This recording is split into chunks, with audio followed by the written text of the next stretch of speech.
Gracias, Cintia. Y es tiempo de hablar de deportes y hablar de este conflicto que generó el tema de la prueba antidopaje. Le escuché decir, por ejemplo, a Fidencio Oviedo que esto se va a resolver de todas formas en la cancha, que ellos no tienen problema de hacerse esta prueba, incluso los 11 podrían someterse si es que Olimpia tiene para pagar. Ese es el tema en toda esta previa tan candente que se estuvo viviendo en toda la semana previa a este primer superclásico de ida por el torneo clausura en esta sexta fecha. Recordemos que la sexta fecha arranca hoy ya con 2 partidos, pero sin lugar a dudas la máxima fiesta de nuestro fútbol, que se llevará a cabo mañana a las 16 en Ciudad del Este, se lleva todas las miradas. Al final pagó ya Olimpia el tema del antidoping. Recordemos que el primer pedido había sido 5 jugadores por cada equipo, un total de 10 jugadores para el control antidoping. Pero el pequeño gran problema fue que el pedido de Olimpia incluía de manera preferente a los arqueros titulares, y eso no se puede pedir según los estatutos de la FIFA,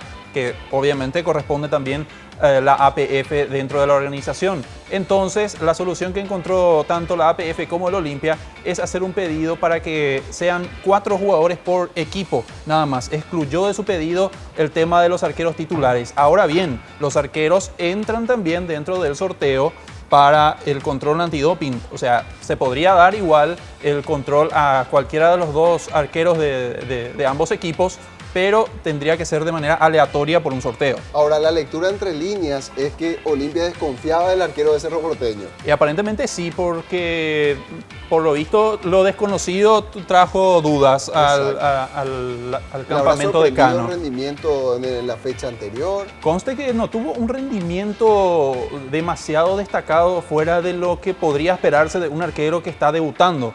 Convengamos, tuvo grandes paradas el arquero de Cerro Porteño, pero también tuvo alguna que otra salida en falso. La famosa frase entonces no era para tanto. Probablemente. Por lo pronto hay que revisar, porque por el lado del equipo de Cano, Francisco Arce aparentemente ya se decidió. Recordemos que estábamos manejando las diversas dudas en cuanto al sub-20. Sí, al final todo indica... solo delantero. Exactamente. Al final aparentemente se va a ir la idea por Saúl Salcedo, que estaría entrando por Carlos Rolón en la defensa.